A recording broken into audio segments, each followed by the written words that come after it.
Le temps passé entre les barbelés était parfois long pour les prisonniers. Pour s'occuper, beaucoup s'exerçaient de l'artisanat de camp, une activité qui était souvent pour eux l'occasion d'améliorer leurs conditions de vie.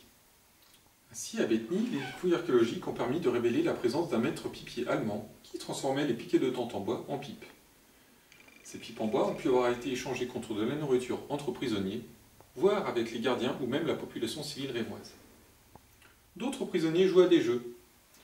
Cette activité est attestée par exemple par la présence d'un soldat en plomb, un vestige archéologique étonnant dans un camp. D'autres prisonniers gravaient leurs souvenirs sur des blocs de craie, un matériau typiquement champenois.